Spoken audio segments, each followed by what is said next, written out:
been a true delight, and I recommend him highly to you. And floor is yours, George. Oh, what we'll talk about this evening after. Go ahead. Great. So go right we ahead. can do that bow that you've been doing. Oh, you want to do a ring around the rosy? You might as well. Ring around the rosy. We're going to do it.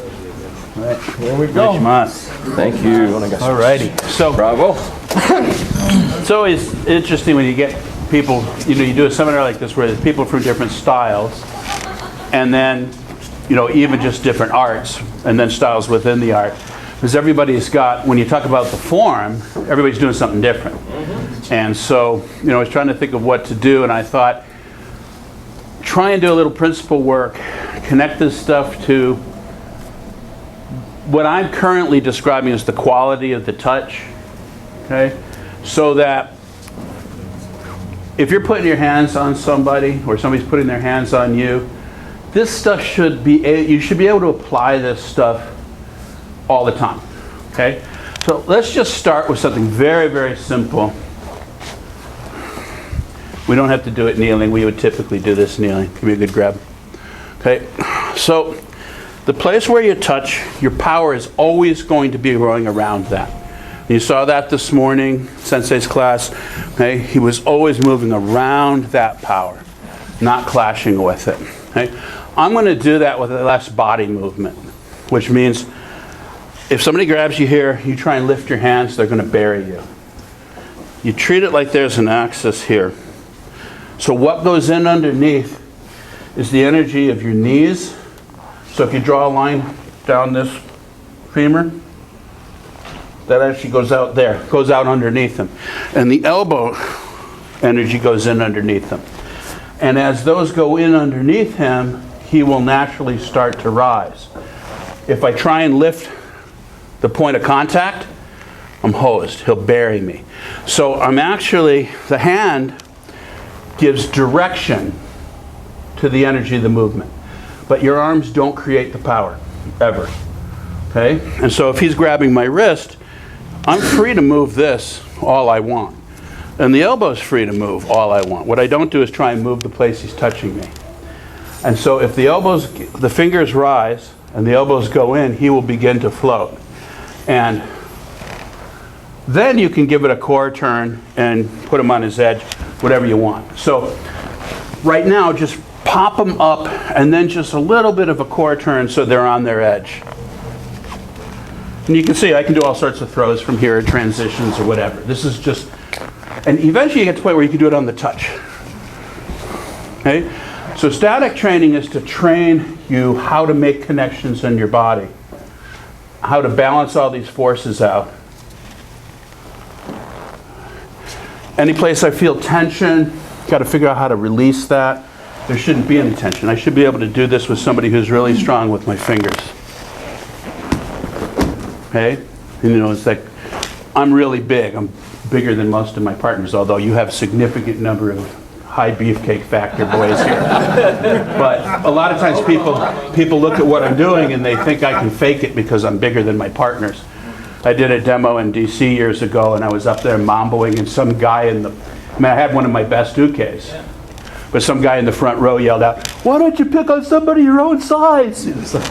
So I usually do stuff like this just to make sure everybody knows that I'm not muscling it. Don't let me move. Shouldn't take more effort than that. So the in is coming from here. There's constant forward pressure. The Jeet Kune Do guys would call it constant forward pressure, which is CFP. But I'm going around this point. So the rotation here is giving direction, but the power is coming from my core. And for every bit of up that I want here, there has to be an equal and opposite down. O-Sensei used to describe this as heaven, earth, man. Okay? Heaven, earth, man's in between. Okay? In your body, you have your up energy up your spine, you have down energy going into your base, and the place in between that's your hara, where all of that balances out. So anytime you see an up, you have to look for where's the down. So the down's down here. Okay? If everything tries to go up, he can stop it. If everything goes down, It's just collapsing. So I'm creating this balance of forces. My spine, see, it's just as I stretch my spine, as I get full, as the internal power guys would call it, I'm using my intent to make these connections. And then the neutral pivot is these elbows and these knees going in underneath them.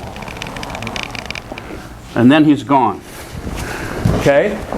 If you have some experience with this and you know it, then do it static a couple times just to program yourself, and then see if you can do it when he touches. It's like he touches, it's already. See his shoulders pop the moment he touches me? That's really what you're looking for, because eventually we're looking for kazushi on contact. The moment he touches, he's the one who popped. Okay, but you can't get to that unless you do this work. Okay, it's so small it can even be in here. Okay, don't think it's the arms. It's just easier to see here. Okay, give it a try. Yeah, thank you. One of the things you can do, he's got a partner who's a lot bigger, he's really strong, he grabs her. Where's her attention tend to go? Right to the contact point. And if your attention, your energy goes to where they're strong, you're hosed. So first thing is stream energy out your fingers and especially your palm and shoot it out behind him. Now, don't give it to her. I mean, you be strong. So now that energy's going out, but it's hitting the wall. But at least now she's connected to his center. Here's a way to help somebody, is give them something to think about that's not him. So I'll come over, and since I'm trying to get her elbows to go in underneath her, I'll come out and touch her elbow here underneath. And now I want her to make me go down and out. Nope, let that elbow, keep it heavy. See how you went up to your toes doing that? You actually want the knees going down and the elbows going down. I want you to make me go this way as you go in. And see, the more I go down, the more he goes up. Keep going in, go crawl. Take that elbow right into him and climb up his front. But you see, when I touch and I give her a target for her attention, she stops thinking about him, and all of a sudden the movement starts. Okay? So obviously, that's not terribly useful from a martial arts standpoint. That's like the idea of the trunk monkey for your self-defense. You know, if you have time to let him come out.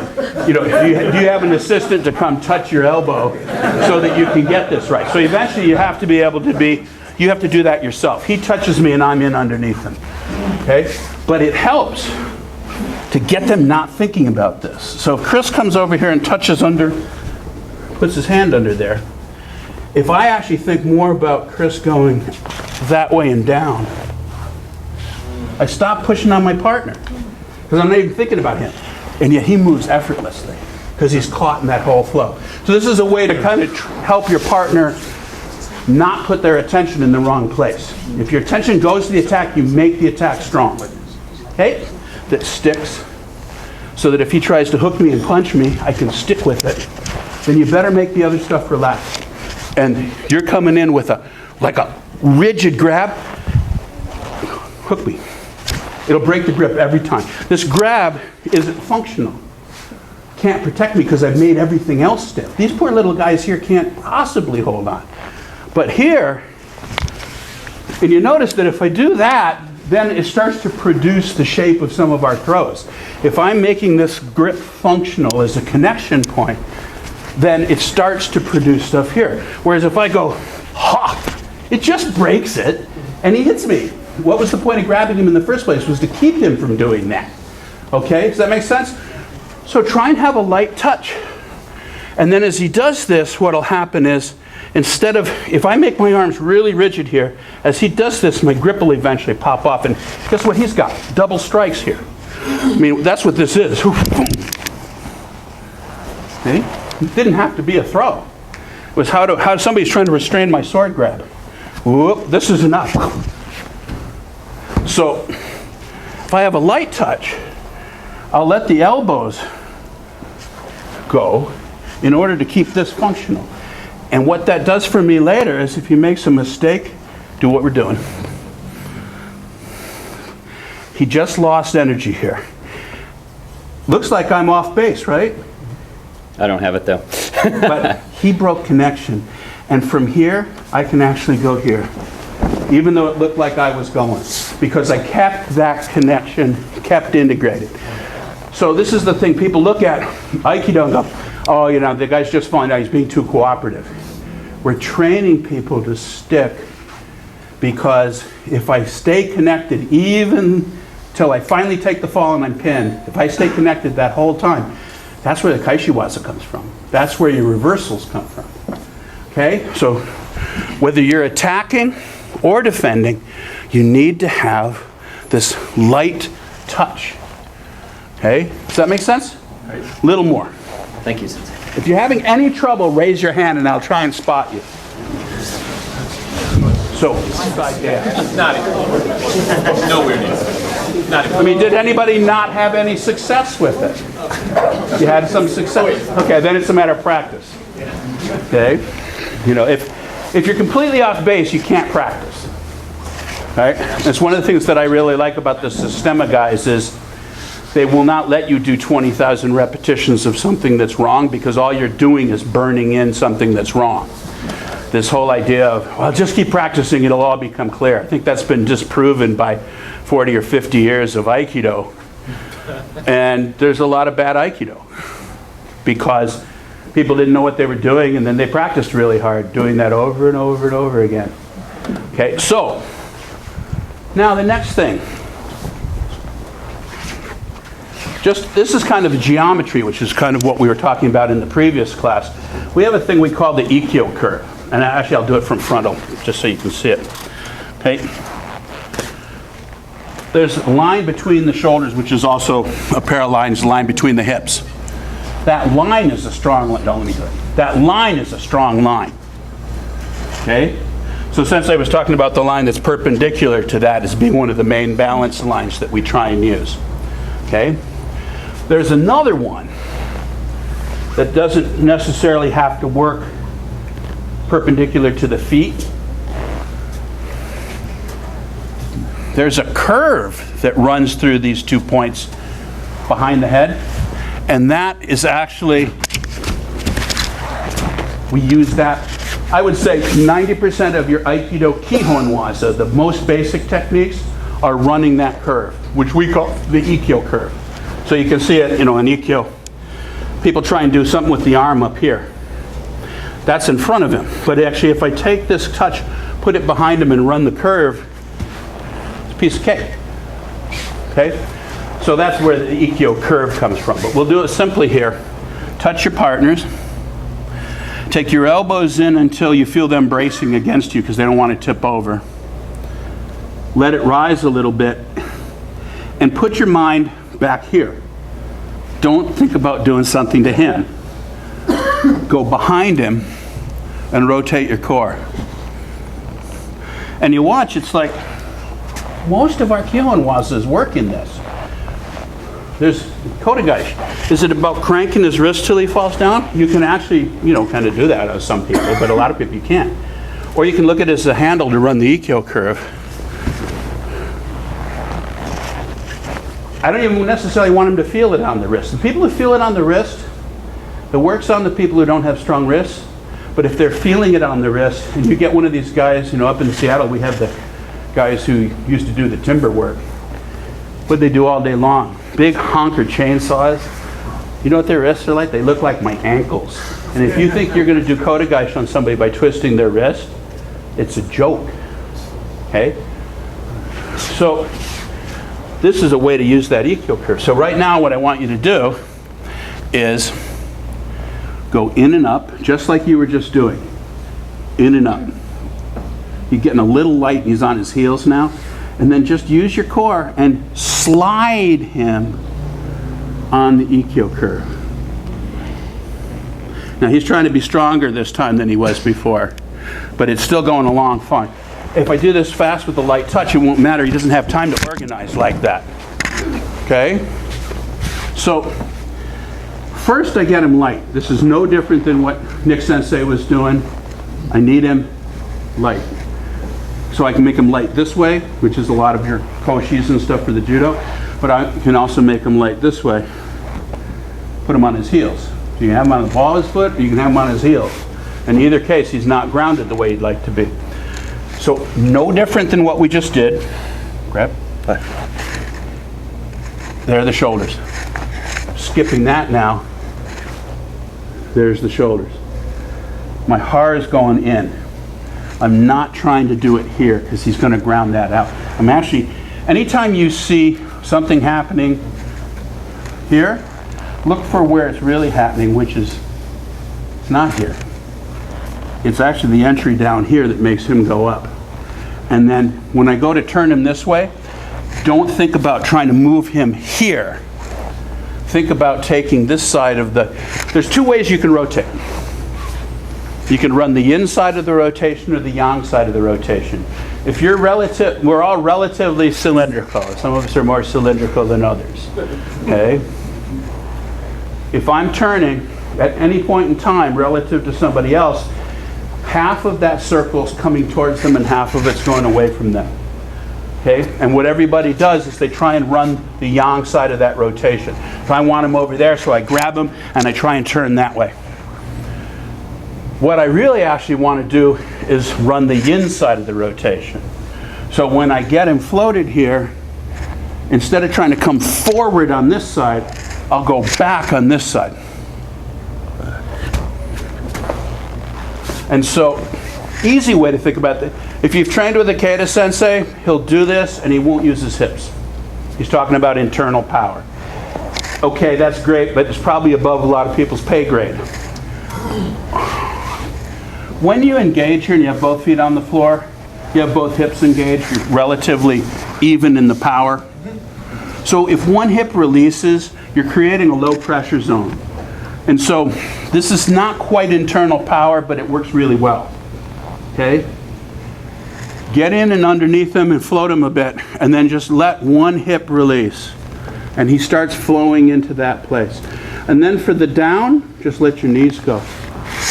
The elbows are already heavy. So I'm setting up a situation where he's using, this is true of all your stuff.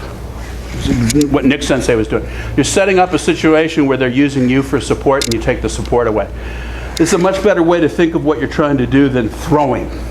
I think my feeling about your Aikido, if you want it to really have Aiki, get rid of these active verbs.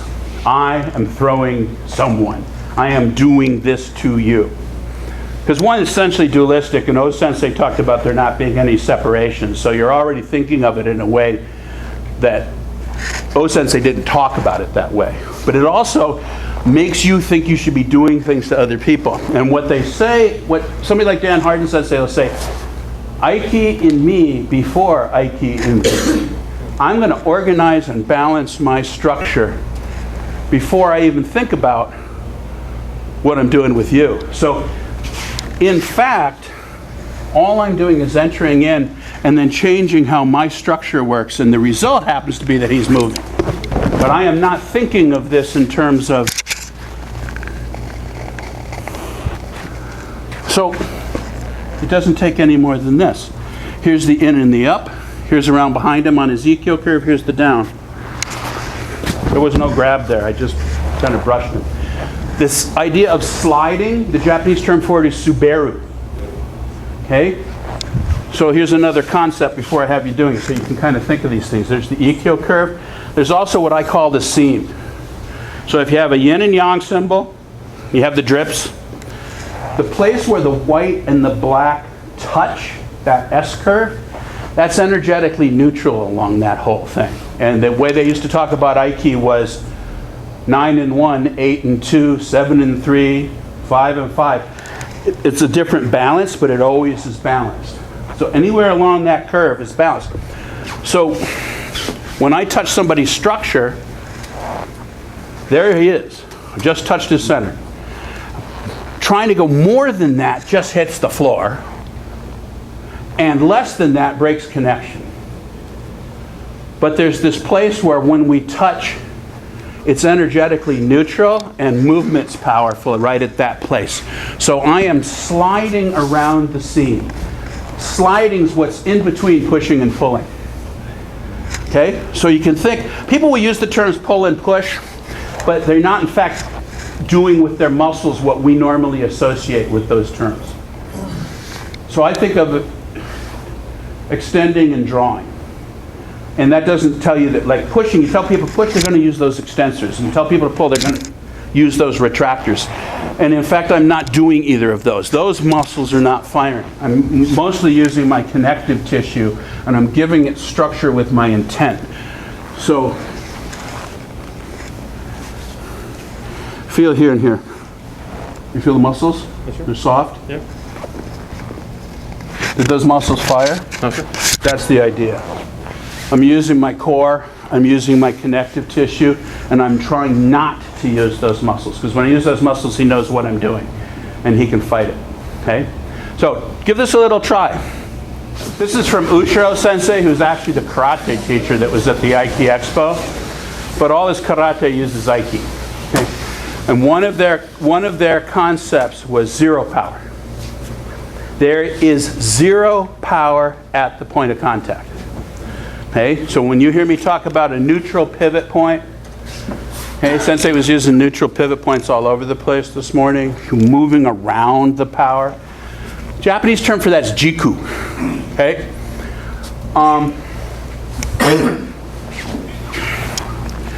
there's no power here. There's only rotation. So you notice I didn't move this around. I rotated. I connected. Gleason Sensei will talk about once you have this, you can transport that point all you want. I'm not really moving the point, I'm moving me. Does that make sense? Okay. So you'll get people who, they want them to go over there, so they try and push this over there. It leaves them behind. All I want to do is connect and move me. Okay? So that's your neutral pivot point. So when I'm here, the tactile feel is, I want to feel like I'm almost sliding my hand up his gi. This used to make me crazy. This made me nuts because Sensei would go, oh yes, on the surface. And he'd do this. And he would do this and my balance would break. And then we'd all get up there and pair with our partners and we're going, and nothing was happening. Okay? Took quite a bit of time to understand that what was all happening was back here. And this was just direction. So I am in fact running energy up here and almost as if I could do that. But you won't see it happen there. It's a mental direction, not being physical. So when you come in and you touch, just get a lot of surface area and leave that connection. And then it's hara in underneath, which changes my spine angle. So a lot of people, Nick Sensei did a couple where it was like, looked like he was sitting back. But if I sit back to do this, I actually vacate the space. So whereas the spine is going to change angles like this, it's going to, my shoulders are going to stay where they are, and it's the hara that goes in. But my core is what's lifting in. I am not doing anything here. I am going around that power. And there it is. From there, all sorts of stuff can happen. In our Aikido, I'd get him to here, and then I might turn and launch him or something. Okay, whatever. If I were fighting, I'd get him to there, and then skip all the fancy throws. Just knock him out. Okay? Because once I get him here, the goal of Kazushi is either set him up for the throw or put him in a position where he can't mount a defense against your strikes. If I'm in the inside like this, he doesn't have much. He maybe has that knee. But if I filled that space, that knee is no good. Look what I have. Here, here, here. I mean, I have tons of stuff and he's got not much. That's basically the goal. And then after that, we turn it into pretty technique. Does that make sense? So I want to do one here that Sensei did for years. Grab the gi. Okay? Be solid. So if I pull here, okay, so I'm going to step out, but what I'm going to do is use this to move him on his Eto Curve.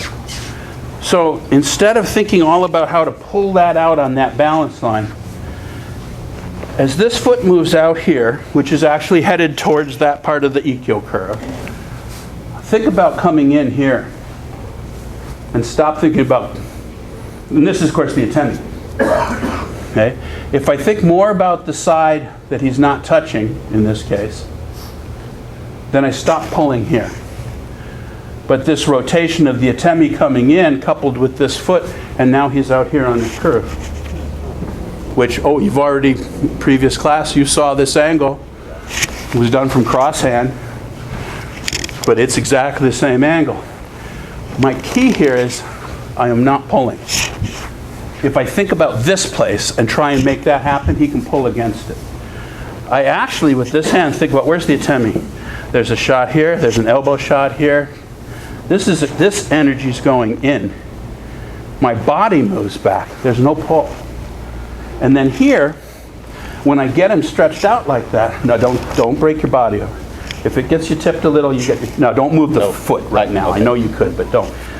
If I get you tipped a little, don't do a flag and cut yourself off from that. Right. You still, even though you're tipping, would like this in. And that's why I'm going to need the next piece. Now the next piece is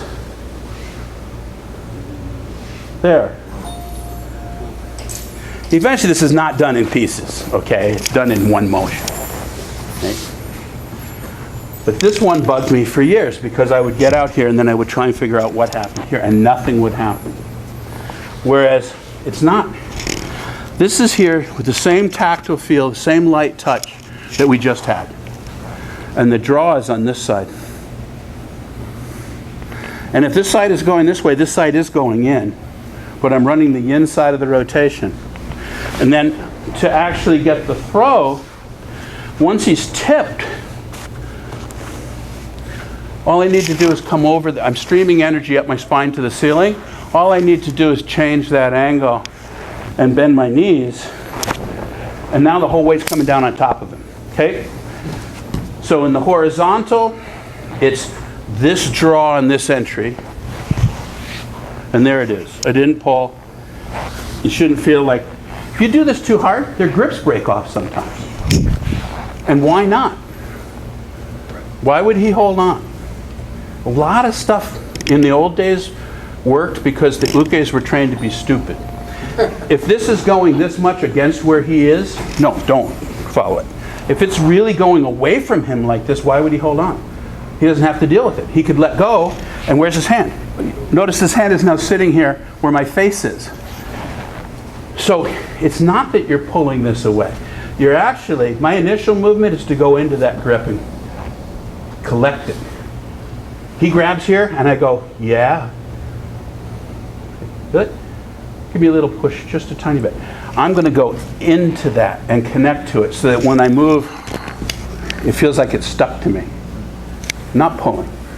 I'm making space for him to fall into. Does that make sense? And then the other side, and when I get here, just this core, think this draw feeding around your back and coming out that. So the tactile feel on this stuff that you'd really like when it's perfect, if you train with somebody who's like Satomi Sensei, who's just crazy, crazy good, one of the things you find is that he will have you going down, and there's pressure when we first touch, the center-to-center connection, but then he'll have you going down, there'll be no noticeable change in pressure at the contact point.